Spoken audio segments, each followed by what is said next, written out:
to episode 5 of the LinkedIn Ads Insider, where today we're talking about where does LinkedIn Ads sit as part of the wider marketing ecosystem. Obviously, we run a LinkedIn Ads agency, so we can fall into the trap of thinking that LinkedIn is everything. All you need to care about is LinkedIn, and obviously that's not the case when it comes to B2B marketing. So where do you sit on where do you think LinkedIn fits as part of the wider marketing ecosystem? Yeah, I think the best place to start with this question is to think about how people buy things and the typical customer journey that your buyers go on before they decide to buy from you. The reality is that like the vast majority of your target market are probably not in a buying cycle right now. People often say the 95% rule. So 95% of your buyers aren't in a buying cycle. They're not going to book a demo. They're not interested in that, but they are receptive to relevant messaging and creative, right? And what happens is that over time, they are exposed to like ads from different brands, and without realizing it, they will build up what's called like a consideration set in their head of the brands that just seem the most legit in that category. And at some point in the future, they may enter a buying cycle. They will choose when and if that happens, because the customer is always really in control. And when they do that, what they do is they refer to that list, that consideration set is what marketers often call it, of the companies that seem most legit. And the vast majority of the time, they will reach out to one or more of those companies. Yeah. So you can think about it in terms of there's 95% of your market which aren't in market and 5% that are. And if you only market to these guys, when they enter a buying cycle, it's too late. Yeah. Because they've already decided who they want to buy from. And the way that I think about LinkedIn and where it works alongside other channels, it's about that 95%. Yes, it can help with this 5% here, but there's other channels that can do that better to a certain extent and at a lower cost. Whereas there really aren't that many other channels for B2B brands that can help you saturate that 95% of your market that aren't currently in a buying cycle to make sure that when they enter one, they come to you first. Yeah, absolutely. They're all really good points. I think as well, you need to think about like, why do people use LinkedIn? What are they doing on there? And they're not on there searching for a solution. They're not there shopping. They're there simply to kind of go through the feed, learn something new, hear people's opinions, network with people, sometimes share their own opinion. They're certainly not there shopping. So when they're in that mindset, if you're just there and your whole approach is, okay, we just want to generate leads or we just want to sell to these people, then most of the time, it's going to fall short and you're not going to get the outcome you want. So you need to lean into, okay, why are people on this channel? Let's put out there some thought leadership content. Let's put out there our unique point of view on our solution and in our industry, things that people are going to find interesting, things they're going to remember and are going to stand out, so that when they are building or when they are in market, those things that stand out make you be on that consideration set that you mentioned. Absolutely. Yeah. And LinkedIn's a social network. Like, I think marketers often forget that, and they think of it, nobody goes on Instagram to download a white paper. Yeah. Do you know what I mean? Like, it's just a crazy expectation to have of social media users. Likewise, most people don't go on LinkedIn to download white papers. What they go on there to do is the same thing they go on TikTok, Instagram, formerly Twitter, scroll through the newsfeed and consume content. Yeah. And so the majority of your efforts need to be on putting content in the newsfeed that people want to consume. Yeah. And that's really, I think, kind of where it sits. And I think in the past, people often thought of LinkedIn as the kind of B2B equivalent of Twitter. Yeah. I actually think it's much better to think of it as the B2B equivalent of Instagram, because Instagram wants to keep people on the platform. It's all about quality of the content in the news feed. Nobody goes on Instagram to click links. Yeah. Most people don't go on LinkedIn to click links either. So yeah, I think that's completely right, that you need to start from A, how do people buy things? And B, how people use the channel. And those should be your kind of guiding principles for where it fits in your channel mix. Yeah. And ultimately, what we've just talked about is most people aren't currently in market, and what those people want to do when they're at that point in the buyer journey is consume content. And most people on LinkedIn don't want to fill in forms, download white papers, click links. They also want to scroll through the feed and consume content. Yeah. So it's just about getting in front of those people with relevant and engaging ads and content when they're at that early stage of the buyer journey, when they're deciding like who's legit and who's not, rather than deciding whether or not to book a demo. Yeah. So LinkedIn sits more top of the funnel then for demand generation. Doesn't mean it can't do demand capture. It can do that as well. And it can be a good use case for the channel mainly because of its retargeting capabilities. You can retarget people that's been through to your website or have engaged with previous ads. So it can do demand capture, but most of the time it is to engage that 95% you talk about that aren't in market like right now, to build up mental availability so that when they are in market, they come to you. Yeah. So how do you see LinkedIn tying in and collaborating with the other channels as part of your marketing mix? So the way I often think about LinkedIn and how it sits alongside PPC and outbound is I see like PPC and outbound as your classic demand capture channels. So these are channels that are great for targeting in-market buyers. Because, if I enter a buying cycle for a LinkedIn ads agency, I'm going to search LinkedIn ads agency UK, and I'm going to go through the results and I'm going to see who looks the best fit for my needs and who looks most legit. Likewise, if I'm in a buying cycle and I have an email appear in my inbox saying, are you looking for Europe's largest LinkedIn ads agency? I might respond to that. Where I think LinkedIn sits before that is to make sure that before I make that search and before I receive that email, I already know who Winbox is and think they're awesome. Because my likelihood of choosing to click on, Winbox's link in the search results or an email from Winbox shoots up dramatically if I already know, like, and trust that brand and the people within it. So that's how I see LinkedIn working alongside those kind of classic demand capture channels. It's like priming those people so that when the time comes and they are in a buying cycle, they're more likely to either go to your website willingly and convert, or when you do put a PPC ad in front of them or send them an email, they're much more likely to positively engage with it. How does that kind of track with how you see it working alongside these channels as well? Yeah, I think another way that LinkedIn is really good when it comes to tying in with other channels is if you think about when you're running Google ads and you're running search ads, you'll get a lot of traffic going through to your website if you're investing quite heavily in that area, but not all of that traffic is going to convert. You might have, if you have a 5%, 10% conversion rate on your landing pages, that's a really good conversion rate. So what you want to make sure is that the other 90, 95% of that traffic, which tends to be high intent because they've searched for certain keywords to arrive on your landing page, you want to make sure that it's not the end of the journey there for them. And that's where LinkedIn's retargeting really comes into its own. You can retarget that traffic on LinkedIn to keep your message going back to them, to keep showing up in front of them, maybe show them information like case studies and testimonials to build up that social proof, because then that will build up that trust, build up that credibility, which might be the final bit of ingredient that they need in order to then go on to convert. So I think that's where it can tie in really nicely with these other channels. Also with outbound email, we know that if your target list have been warmed up by ads, the stat is there's a 25% higher chance of them then engaging with that email and responding to it, because they already know you, you're a known entity, you're kind of warm when you arrive into the inbox rather than just a random company or a random person. So this is where it can tie in really nicely with these other channels as well.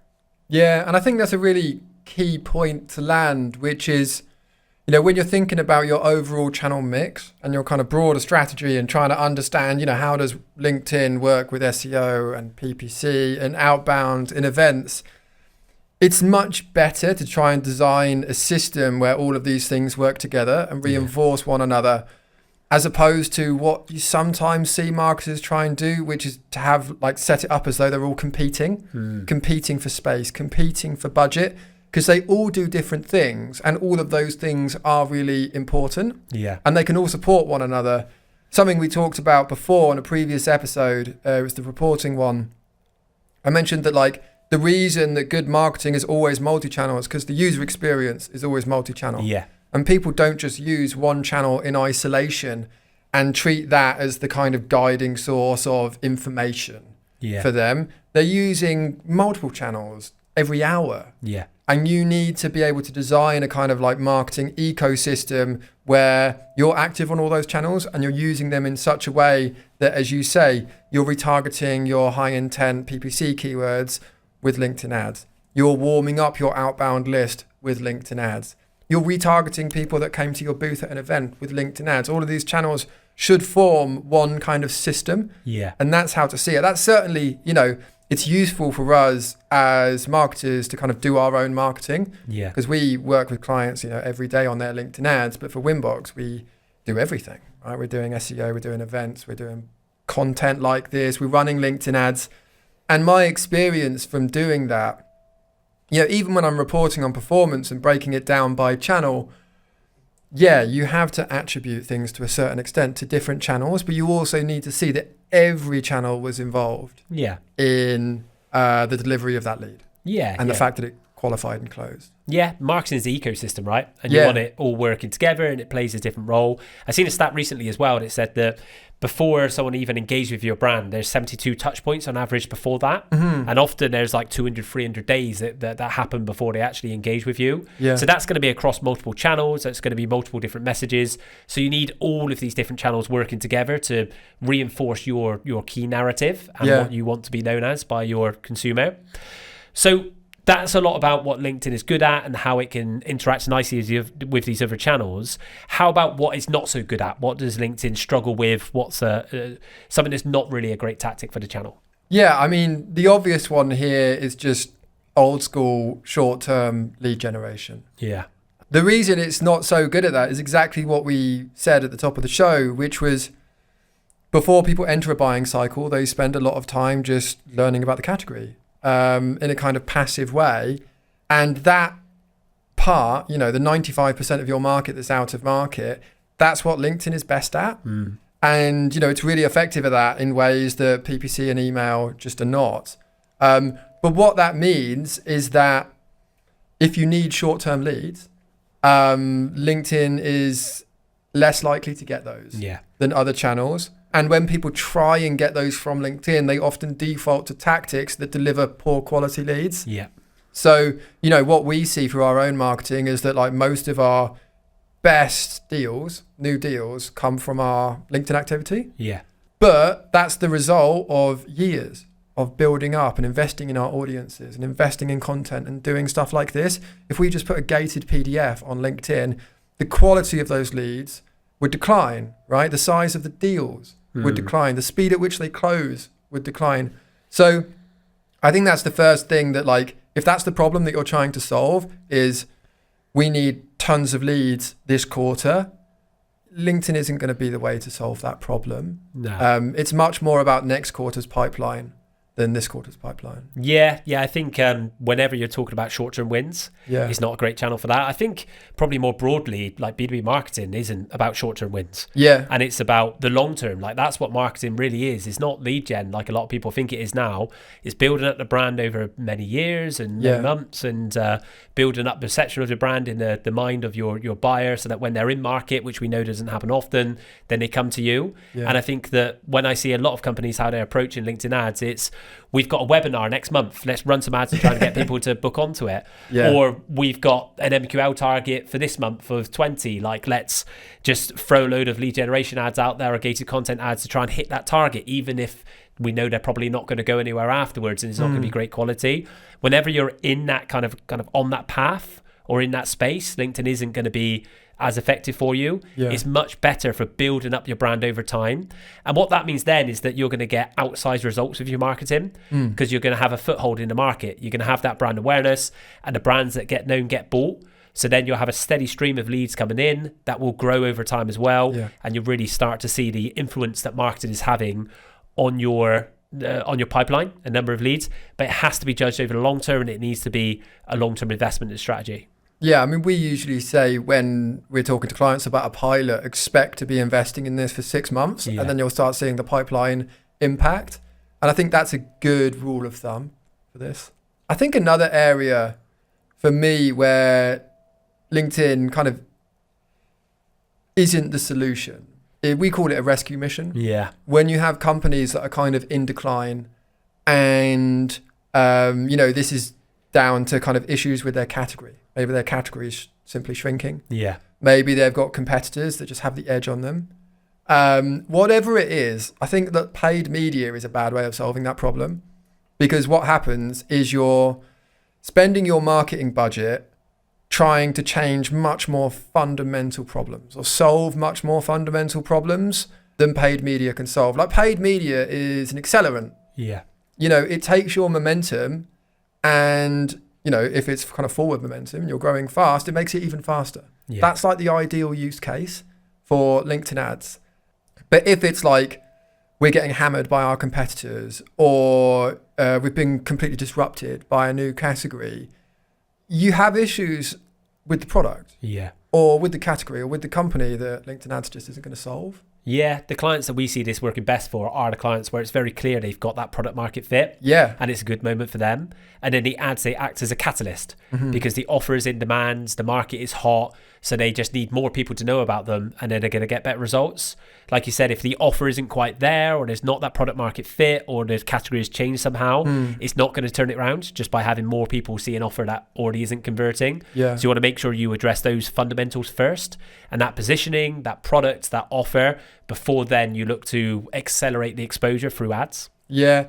And that's something that, I'd really recommend people do is like nail your positioning. Like don't try and use like ads to try and work out what your positioning should be. It's an expensive way to do it. It's an expensive way to learn. Like the best way to learn is to speak to your existing customers and understand why they buy from you, not to show ads to people who have never worked with you and don't really know what your value is. I'd say also, and this is more of a general point, like we occasionally have clients that come to us expecting us to help them work out what their positioning should be.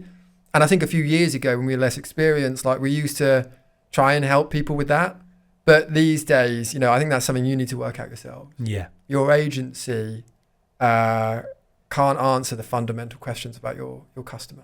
Yeah. Right? You need to know those things. Yeah, especially when it's your LinkedIn ads agency and your paid media agency that's looking to amplify your message. You need to have nailed down, okay, who is our ICP and what do they care about and what's the offer that's going to appeal to them? Yeah, definitely. So any other reasons that you could think of as to what LinkedIn isn't great at or what it's not best used for? Yeah, I kind of, it's similar to the last one that I was talking about, but subtly different. A brief that we occasionally get is, we're really strong over here in X. We want to break into Y. Yeah. And so we want LinkedIn ads to do that. And I completely get why people want to do that because it's sensible to try and break into new markets if you've got a good thing going. But it's actually much better to use LinkedIn ads to drive deeper into markets where you're already dominant than to trying to break into new ones. And the reason for that is that over here, you understand the customer, you understand why they buy, you might have case studies, proof points, stats, testimonials, all of the things that are going to make your message more compelling. Yeah. Whereas when you move into a new market, all of that evaporates. So while you might think, we're going to use that ad budget to break in over here, actually your return on ad spend is likely to be lower because you're still kind of trying to get a foothold over here. Whereas over here, you've already got momentum. Yeah. And again, this just comes back to that point of momentum and LinkedIn ads being an accelerant. Yeah. And it's not the thing that's going to start the fire. It's not like a fire lighter, right? It's petrol. And that's the best way to think about it, I think. Yeah, I totally agree. And I think that with your existing markets, you already have traction. So the results will come quicker. You already have retargeting audiences. So you've already got some exposure there.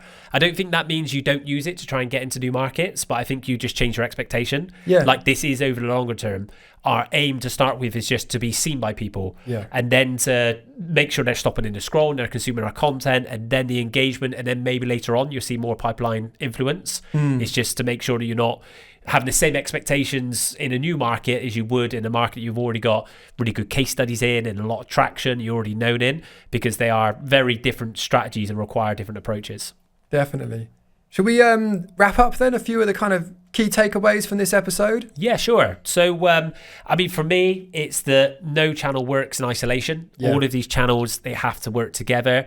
Where LinkedIn sits best is more at the top of the funnel to build up awareness, get your brand known, engage people so that then when they are in market, you're the obvious go-to. Yeah, that's it. And I think, some people call this demand generation. Some people call this brand marketing or brand awareness. Whatever you call it, as you say, it's about that 95% who aren't in market and making sure that your brand is known, liked and trusted by those people. Then when they enter a buying cycle, they'll come to you.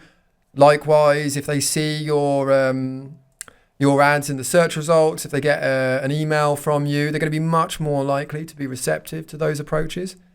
And then finally, I think if you're thinking about, where do I deploy that budget for maximum impact, deploy the budget where you already have some existing momentum, if that's what you want to do, because it's going to accelerate that. And, if this is a rescue mission, if you are just a company that's in decline and you're really struggling, there are much more fundamental reasons why that's happening often, that it's worth fixing before you try and fix it by setting aside some of your budget for ads, because that's unlikely to solve those deeper issues. That's it. Cool. So there you have it. That's where, in our opinion, where LinkedIn sits as part of the wider channel mix. Would love to hear your thoughts as to how LinkedIn is working for you, where you have it as part of your marketing ecosystem. So please do add comments.